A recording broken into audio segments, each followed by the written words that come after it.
upp vår nästa talare som är Chen Ma. Welcome on stage while I introduce you. Så Chen är då förstaårsstudent på masterprogrammet biostatistik och datavetenskap som är det här gemensamma programmet mellan våra tre Stockholmsbaserade universitet. KTH, Wallinska och Stockholms universitet. Hon är inbjuden att delta och presentera på the International Conference on Artificial Intelligence and Statistics, AI-Stats 2026, som hålls nu i Tanger i Marocko i maj. Och är ju såklart också mottagare av Wallinska resestipendiet. So a warm welcome, Chen, and also once again congratulations on Wallinska resestipendiet, and there we go. Thank you very much. Okay, and sorry for the same English because I'm only in Sweden for half a year. And today I'm going to talk about the method we recently proposed, IIFLR, which contains iterative feature selection and unsupervised learning for high-dimensional complex data. So for the high-dimensional clustering, this data have the number of feature P way much larger than the number of sample size N. And the only information we know is the number of cluster K. And in this situation, there are several problems for the traditional clustering method. The first one is data become very sparse and most dimensions may not contain significant information we want. And data contains too many irrelevant or noise features. And also the cluster structure may become very flattened or blurred, which we hard to identify. So all these problems lead to the low effectiveness and quality of the clustering result. And here we think in many real data sets, only a small subset of features are that really determines the clustering structure, which we call influential feature here. And we want to recover clustering label and this small subset of influential feature that truly driven the clustering. And so the research on the high-dimensional clustering helps design more stable and robust algorithm, which is crucial for ensure the reliability of clustering results in both scientific research and practical applications. So as a developer of deep learning, there are methods of unsupervised learning called deep cluster, which is designed to deal with computer vision tasks where the number of feature P is super large. However, all like the deep learning methods, they lack of some interpretability and need a lot of time to adjust the parameters. Also, for some biomedical data, the sample size is really small, like tens or hundreds, which is not very suitable to train a complex network. Here, we want to deal with the biomedical related data. And this one is a gene micro data set where we have the gene micro, where we have the patients from the different classes and the gene micro expression level of the same gene across all patients are recorded. And another one is single cell RNA sequence data set, which like the last one, but for the individual cells. And we can see that all of these two data sets, the number of feature is really, it's way much larger than the number of, than the sample size. So before I introduce our method, I need to talk about two statistics that we think can discover what we call the influential feature. So for this KS statistic, it will measure the difference between empirical distribution and the non-distribution. And for this ANOVA F statistic, it's a ratio between group mean square error and the within group mean square error. And we can see here this KS statistic measure the difference from the distribution of data which don't need labels, and we consider it like unsupervised statistics. And for this F statistic, we need labels, and we call it unsupervised. We call it supervised statistic. And like intuitively, we can see that the F statistic can have the pre-knowledge of the labels, so its performance will better than the KS statistic. However, this really depends on the label. If the label is true, then F statistic doesn't make any sense. So here is our IIF framework, and we will use a method called IFPCA to get what we want for initial label, influential feature, and supervised statistic. And I will talk about this later. And then we're going to the operation loop. So first, we will calculate the supervised statistic of the F statistic and determine how the weight we will rely on this F statistic. Like we said before, if the label is totally wrong, then F statistic doesn't make any sense. And then it will compute a score statistic or proposed, which basically is the weighted sum of KS statistic and F statistic. And we want a data-driven method to determine the threshold, like which feature we want to choose, and then do a dimensional reduction and do the cluster to update the pseudo label and get its better than last iteration. And here we will end this loop if the feature change ratio converges. So for the initialization IFPC, it's basically use the KS statistic and use the method higher criticism to determine the threshold, and use the PCA to reduce dimension to get the final clustering result. And also, this method, IFPCA, is proved to outperform most of baseline methods. So for the score statistic, like we talked before, for each iteration T and the feature G, we define it as the weight sum of the transformed p-value of F statistic and KS statistic.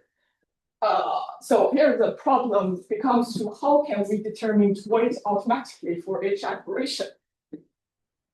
So we can think that the weight will be a function of p-value of F statistic, because if we think the label is totally noise, which means a random label, the distribution of p-value of the statistic will be a normal distribution, a uniform distribution, sorry.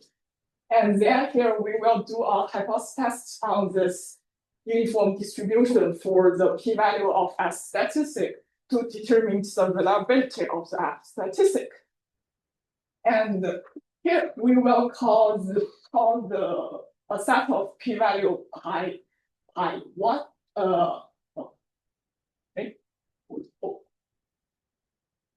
Here we will call the set of p-value of F statistic I for iteration t-1. And then we will use this set of p-value to do the hypothesis test.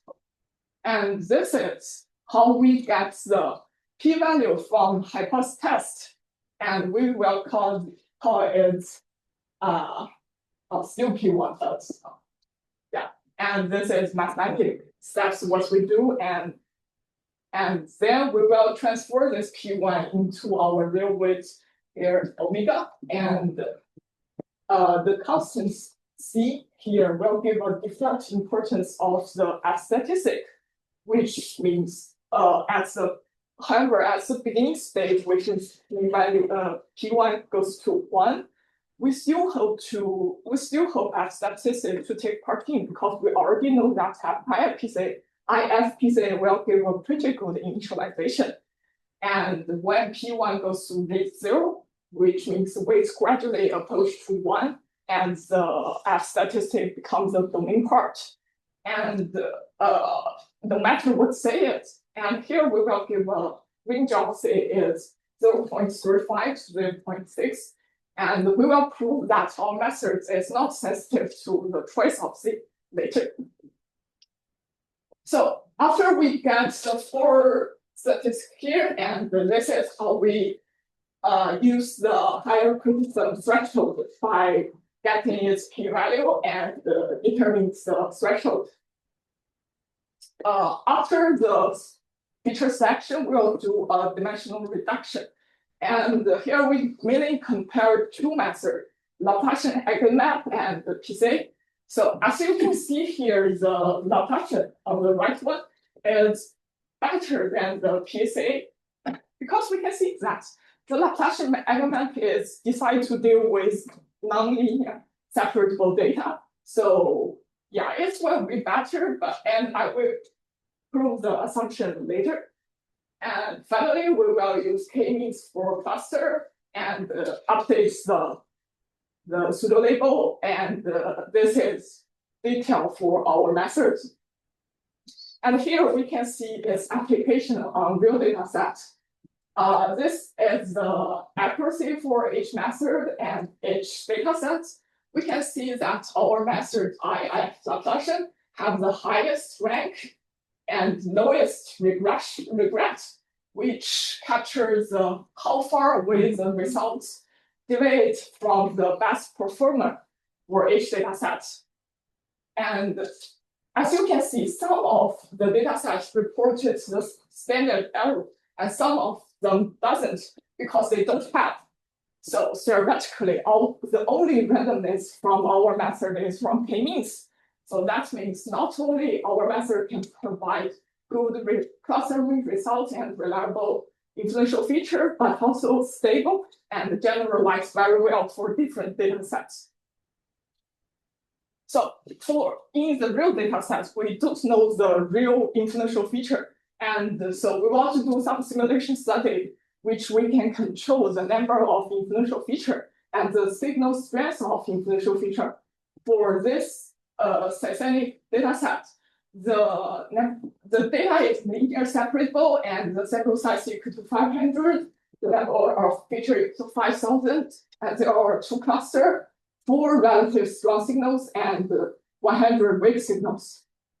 This is the result of accuracy. And as we can see in the right panel, several methods achieve the similarly accuracy, and our method IF as one of them. However, if we look at the accuracy of influential feature on the left panel, we can see the false discovery rate increase for the IF Laplacian and IF PCA as the signal strength goes strong. So that means our method does find the correct influential feature.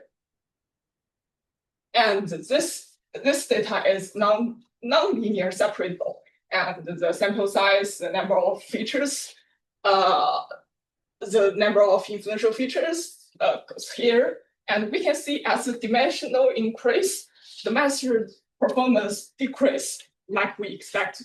However, our method IF Laplacian is the best one. And that illustrates the importance of low-dimensional embedding.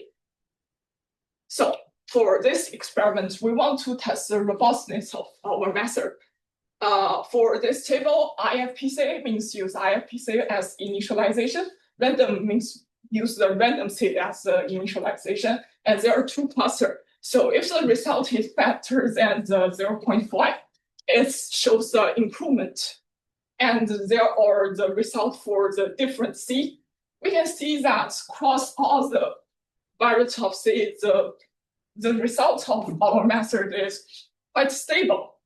And also for the randomness initialization, our method enjoys some improvement. And we also prove that as long as the initialization is better than the random guess, our framework can work. So that's all. We introduced this method and iterative framework for high-dimensional clustering, which in great case feature selection and low-dimensional embedding, and our using the unsupervised statistic and supervised label enable the robustest feature selection even when the clustering assessment is quite loose at the early stage. And unlike the statistic pipeline, our method iteratively refine both feature selection set and labels. to amplify the signal of the features. And beyond the output of the cluster label, our method also puts an interpretable of influential feature. That's all the things. Do you have any question? Wonderful. Thank you so much, Chen. So we'll open up to questions. If there are any questions from either our digital audience or our physical audience, please fire away. Thank you, Chen, for this presentation. I was wondering what will be the next step in this work? Do you have a plan to continue, or will you move on to another type of project? Yeah, so here the problem is for the influential feature, we consider it's like for all the cluster have the same influential feature. Maybe next step, we can focus on this cluster has this influential feature and this cluster has different influential feature sets. That's maybe an interesting step. Excellent, thank you. All right, any other questions? I'm up to say the one I misunderstood something about. In your clusters, there are diseases. Is there a basic assumption there that you can only have one disease, not two? So you belong to one and only one cluster. Suppose you belong to two clusters. Yeah. So the data we use here only have the one final decision, like the one patient only divided to a certain subtype of the cancer. Yeah. But this may be the future step we can do, like considering it may belong to several clusters. Thank you. All right, thank you once again. Once again, congratulations. Excellent.